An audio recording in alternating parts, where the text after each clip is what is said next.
We're rolling. Peace and love, everybody. I guess growing up in England, did you see any Mae West movies No. when you were a kid? No, I don't think it was because I grew up in England. I think it wasn't a movie I'd go to. I don't know why. I mean, I had no idea who she was as a lad. Well, how did you first become aware of her then? Do you remember? Well, I first became aware of her in the 70s. She wasn't doing a lot in the 70s, but her image was doing a lot. And sort of people were talking about it. And then they called me because of the movie to do work with Mae West. I said, sure. I just wanted to meet her, really. And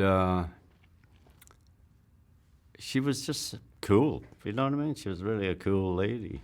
And you always felt she was in that period, she was one of the ladies in charge, you know. So we loved her for that. When you say her image was doing a lot in the 70s, what do you mean? Well, I don't know if she was working a lot in the 70s, was she? No. So she came out of the blue and this was happening. And I got involved really because this guy, Peter Brown, who used to work for us in England, he sort of nominated me. And so, okay. So why did you take the role? Oh, I just thought it'd be great to hang out with Mae. It wasn't a big role, and it was good for me because I was like this angry Polish guy, no offense, Hungarian, whatever, you know, slapping like the old image of a director in the jodhpurs and shouting. So I liked it. So what was your early impression when you met her? Well, it was incredible because she came into the room on the set, actually, and we did the photos, and I put my arm around her, and she had it felt like a steel corset. I mean, there was no movement going on. It was like solid. And the most difficult thing was while we're working, I'd have to be in this high, intense attitude, and it was getting a bit late for her, and she had an earpiece. So you would be telling her lines, so I'd say, yes, I'd like to do that. And then I'd have to wait while you told her what she had to say, and then she'd say it, so there was these gaps all the time. But it was still fun working, but it was just fun on the set, you know. But that was the slow down part, trying to keep up, you know, that intensity and then wait 10 minutes while she learned the line in front of you. Not 10 minutes, but someone said it to her. You can sort of see that actually in the film. Yeah. It's kind of a weird It's like, role. oh, yeah. I'll get back up, yeah. But the two really cool stories I have about Mae were because of the film, but not in the film. And she invited us to dinner.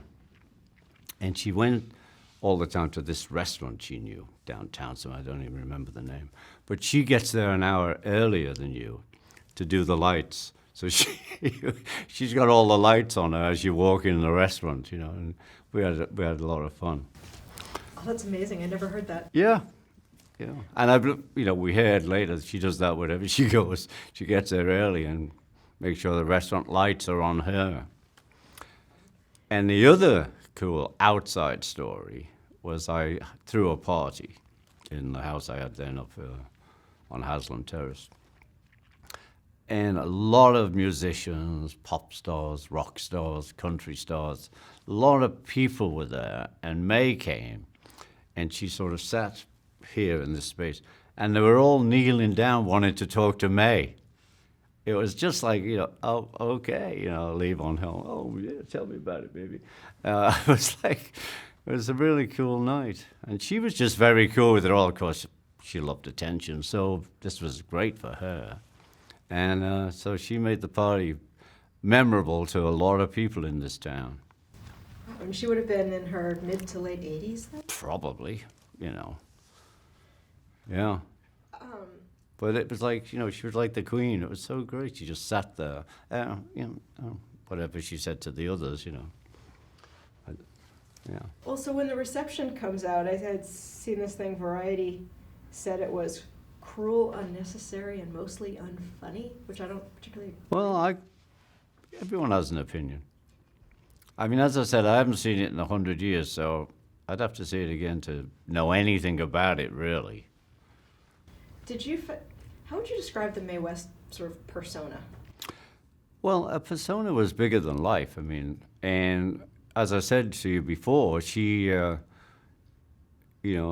was a woman of the world, and she took command, and you felt that from the start. You felt, doesn't matter, I'm 86, I'm still here.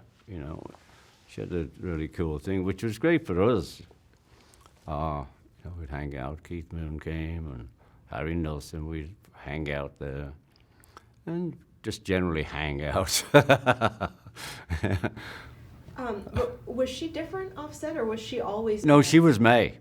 Oh no, May was May in the restaurant and May on the set. She'd the attitude was she had that walk in, no matter where it was. She was like, well, I'm here, lads, whatever. Well, so this film's for a series called American Masters. Yeah. What would you say May was the master of? Oh, I thought she was the master of attitude and, attitude. I mean, she came on strong, and she'd face you down, Yeah, I think that was her attitude, but I didn't feel it was in an angry way. It's just like, hey, I'm here. I didn't think it was like, yeah, I'm here. And usually people do that when they're very weak inside, and they put on an act. I thought she was just, I'm Mae West. So you didn't think she was weak inside? I did not. No. She doesn't seem. And she was great, and she was, courteous, and, as I say about the party, all these people like bugging her, really, because, I don't think anyone had met May at this party, and everyone wanted to say hi because everybody knew about May. But it was a thrill for everyone. And people to this day still say, oh, wow, man, that party. And May was there, Mae West. So, yeah, it was a good night. Oh, I'm sure she loved it, too. I'm sure she did. That's what I'm saying. She wasn't, she felt strong, but she was courteous as well. She was like, she loved it. I mean, you've got to imagine, she's sitting down in this house, and I don't know if she knew any of the other people because, they were musicians and pop stars of the day, and that was the 70s. But they were fawning all over her, so what's not to like, Yeah. I mean, it seems from everything, we've talked to a bunch of her friends who are still around, and they all say that until the day she died, she thought she was just the most beautiful woman walking the earth. Yeah, I go along with that. Yeah, she just had it, really. I mean, she was May, and that was that. And it's take me or take me, That was it. Nobody's going to leave her, because she was powerful. That's great. Well, she's on the Sgt. Pepper album. Well, yeah, she is from the 60s. That was John's idea, put May on. Okay, but I don't know if he knew a lot about it either, but she was like the Mae West. She was big in the movies. There was quite a few movie stars on there. So you'll have to ask him. All right, I'll get up the board for that. Okay, Julie, do you have any other questions? I think that was fun. That was great. Yeah. Yeah, I feel like we have everything. There's nobody like her today, right? I mean, is there anyone you can think of? No. No, I can't actually. She was, I think, from the minute she woke up till she went to sleep, she was, I am May. And, maybe she went home and cried, but we never saw that. I don't know.